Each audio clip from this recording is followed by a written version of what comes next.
también se fomenta lo del el trabajo colaborativo, que está tan abandonado en las aulas porque se tiende al individualismo y así se hacen esas redes que son tan necesarias, que digamos que si lo que nos planteamos en el proyecto educativo, gamificar, pues tenemos que establecer una serie de objetivos y adaptarlo a la asignatura o a la temática que vayamos a incorporar. Pero esta parte donde se incorpora la motivación también estaría ahí contemplada, ¿no? Porque tendríamos un proceso muy importante de motivar que parta desde la motivación intrínseca del propio alumnado al verse responsable, ¿no?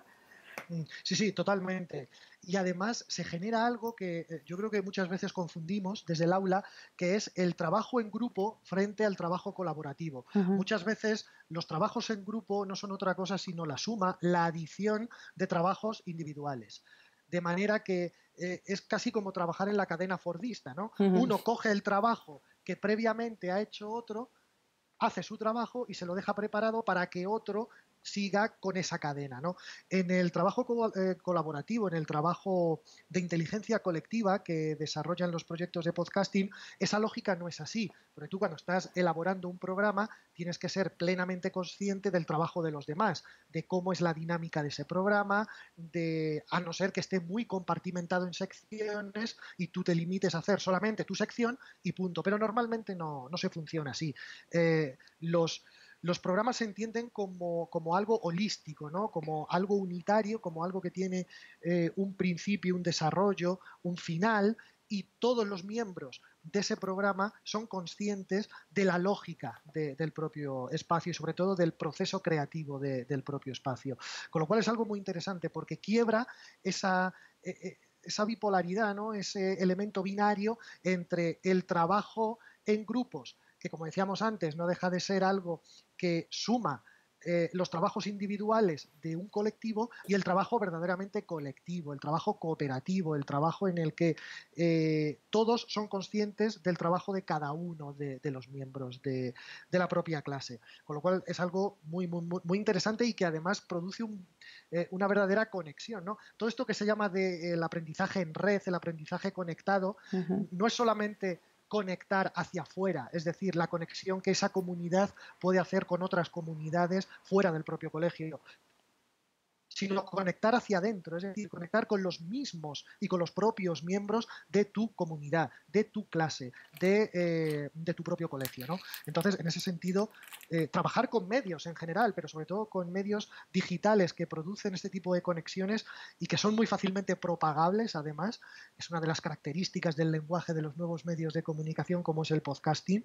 Yo creo que todo esto lo debemos de explotar más en el aula. A mí me da pena que este medio de comunicación que es tan barato, que es tan asequible, que es tan accesible y que puede proporcionar tal cantidad de beneficios dentro del aula, esté tan olvidado, ¿no? Y esté tan abandonado en los colegios, ¿no? En los centros educativos. En general se trabaja poco con medios, pero especialmente el podcasting es un medio muy poco conocido, porque normalmente un profesor, un docente, cuando quiere introducir los medios en el aula, siempre tira hacia la televisión, el vídeo, el periódico, la prensa, como mucho el videojuego, el cómic quizá, Sí, pero de podcasting se habla poco sí, sí. como potenciador de procesos educativos. Sí, como elemento narrativo, porque esta experiencia que tú comentas supone que, como en el videojuego, se adquiere una conciencia de libertad creativa, esa libertad que tú tienes para desplegar y es casi sin límites. Es como si nos afrontáramos al caos, que ahí es donde quizás el profesorado se encuentre con cierto temor porque no sabe qué es lo que se le puede ir de sus límites, ¿no? De donde controla una asignatura.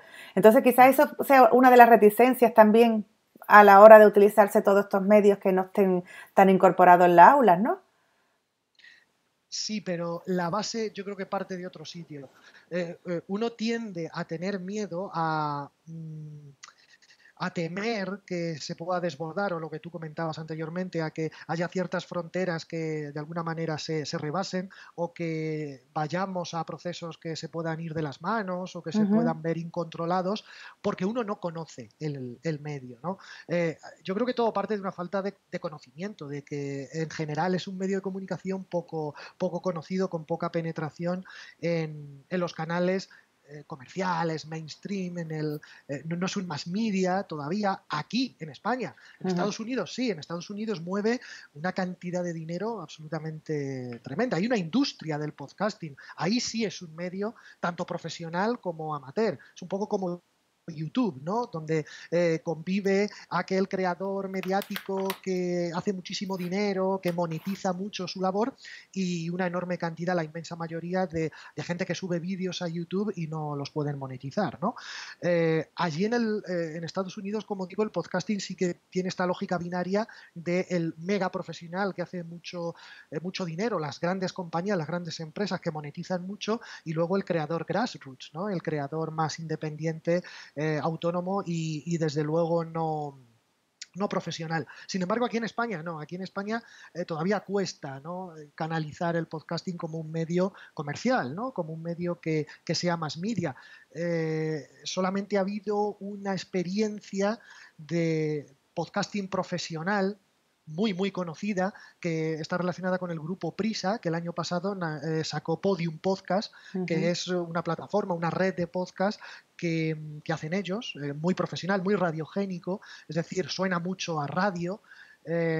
Y desde luego, bueno, pues el principal proyecto a nivel más profesional, uno de los principales proyectos a nivel más profesional, y desde luego vinculado a un gran medio de comunicación o a un gran grupo de medios como es el grupo Prisa. No ha habido más experiencias de momento en ese sentido aquí en España. Hablabas antes de la libertad narrativa que proporciona el podcasting. Este tema es interesante porque en el TFM, en trabajo de fin de máster, que es el punto inicial de partida, mi tesis de investigación en la que me encuentro en este momento, mi tesis doctoral, hicimos una serie de entrevistas en profundidad a podcasters españoles y les preguntábamos precisamente cuál era la motivación que les llevó a ellos a crear podcast, ¿no?, a ser escuchante de podcast y en un momento determinado de su vida, digamos, cruzar ese río, sobrepasar esa barrera y convertirse en productores o en creadores mediáticos. Todos nos decían lo mismo, precisamente por la libertad creadora, a nivel sobre todo de contenidos. Todos nos decían, yo me puse a hacer podcast en relación con este contenido, en relación con esta temática, porque los más media, los medios convencionales no tocaban este tema. Había un nicho. Yo hacía el programa que a mí me gustaría escuchar en la radio o ver en la televisión y no lo encontraba. Entonces, ¿qué hice? Ponerme yo a hacerlo. Eso es curiosísimo. No solamente abordan este tipo de contenidos, este tipo de temas nicho, sino que además abordan temas que de alguna manera están muy narrados, muy trillados, muy desarrollados en los grandes medios de comunicación, pero desde otros puntos de vista.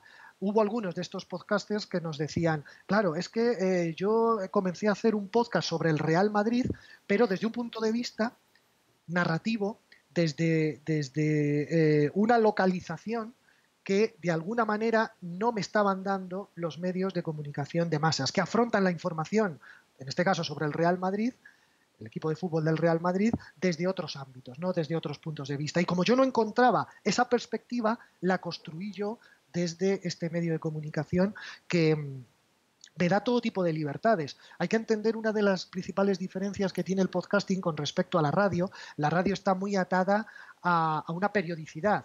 Es decir, si tú tienes un programa de radio semanal, todas las semanas lo tienes que hacer. Si tú tienes un programa de radio diario, tienes que hacer ese programa todos los días. Además, si el programa es de media hora, no puede durar 40 minutos, ni 20, tiene que durar media hora. En el podcasting eso no pasa. En el podcasting no profesional, en el podcasting amateur, que es básicamente el que hemos estudiado y básicamente el que funciona tanto en México como aquí en España, no existen ese tipo de ataduras. Uno graba cuando puede, uno graba cuando quiere, uno graba un episodio de su programa que puede durar 30 minutos como el siguiente puede durar 2 horas. Es decir, hay mucha más libertad y hay esa ausencia de límites o de normas que de alguna manera sí que atan, ¿no?, a los medios más profesionales. Y luego está la libertad de los formatos también. En el podcasting, sobre todo, como digo, el podcasting amateur, el podcasting independiente, funciona mucho la colaboración entre creadores. Estos programas crossover que supone el hecho de que dos presentadores, dos podcasters de podcasts distintos se unen para crear un podcast que no es ni el podcast de uno de ellos que entrevista al otro ni a la inversa, sino que es una tercera realidad, es un capítulo que luego va por los canales tanto de un creador como de otro, pero constituye un programa totalmente diferente a los que ellos por separado realizan. Ese tipo de dinámicas no se ven en los medios masivos, ese tipo de formatos es complicado, ¿no?, que se vean en programas de televisión, en programas de radio. Y por eso el podcasting, este tipo de medios más independientes, más alternativos, si se quiere, son espacios también para la experimentación mediática, para la creación de nuevos géneros, de nuevos formatos que todavía no han sido explorados en otros campos más institucionales y más profesionales. Sí, es muy interesante, sobre todo eso que comentas, de que se unen desde dos posturas diferentes, porque esto lo hacen sobre la marcha, no es que sea algo que sea combinado, que estén en realidad independientes y se van incorporando, sino que va creciendo a medida que va creciendo el relato transmedia también, ¿no? Sí, sí. Además, antes hablábamos de la narrativa transmedia aplicada a este medio de comunicación desde el punto de vista de las plataformas. Nosotros hemos hecho también un estudio desde la intertextualidad, es decir, los diferentes tipos de contenidos que se canalizan a través de cada una de esas plataformas. Hay varias categorías.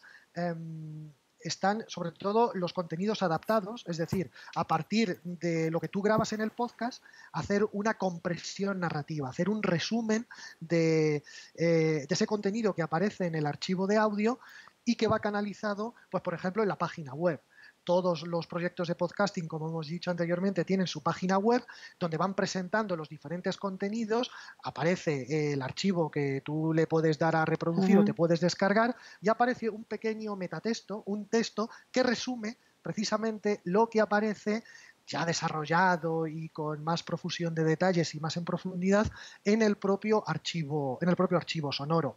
Eso también genera reparto de tareas, genera trabajo colaborativo y genera motivación, ¿no? Porque si bien hay alguno de los miembros que se le da, a alguno de los miembros de un podcast, ¿no?, que de alguna manera se le da peor locutar o habla peor o tiene peor voz, se puede dedicar a el trabajo de colocar este tipo de metatextos en la propia página web, ¿no?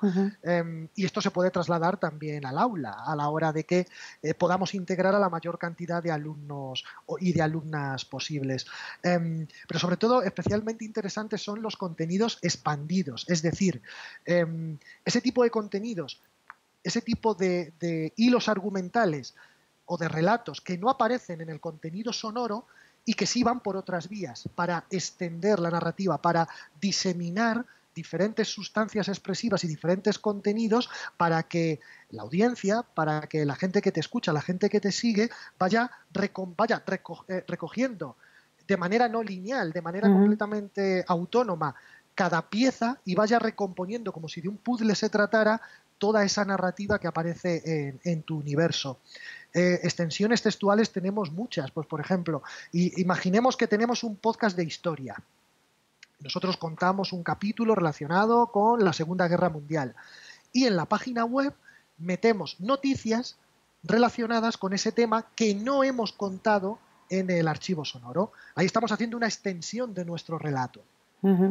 Y le estamos dando un contenido nuevo, un contenido diferente, pero que de alguna manera está formando parte de todo el universo transmedia que estamos desarrollando. Hay infinidad. Anteriormente he comentado que muchos podcasts, lo cual genera muchísimo trabajo, lo que hacen es hacer anticipos del próximo capítulo del podcast grabado en formato sonoro, pero que en vez de hacerlo en formato sonoro, como digo, en lenguaje sonoro, lo suben a YouTube Y es un vídeo de 3-4 minutos muy cortito que anticipa los contenidos que van a aparecer en formato sonoro. Entonces, claro, ahí estamos obligando al usuario a ser absolutamente políglota, es decir, a entender todos los lenguajes, a navegar entre todas las plataformas del proyecto con el propósito de lo que comentábamos antes, ¿no? De recuperar cada pieza y construirse su propio relato de manera no lineal y de manera completamente autónoma, ¿no? O personal, con lo cual es algo ciertamente interesante. Aglutinar diferentes contenidos en diferentes plataformas y jugar, ¿no? Esto es muy de gamificación, ¿no? Ujú. Jugar, proponerle un juego al usuario y decirle, mira, eh, eh, el contenido central va a ir en formato sonoro, el anticipo, el tráiler lo vas a tener en vídeo, un resumen lo vas a tener en el texto, luego además vamos a hacer un concurso en el programa, en el podcast, en el programa, en el archivo sonoro, pero que el concurso va a ser un sorteo que va a aparecer grabado en nuestro canal de YouTube para que la gente vea que no hay ni trampa ni cartón, en fin. Al final todo eso va reunido en un proceso de convergencia mediática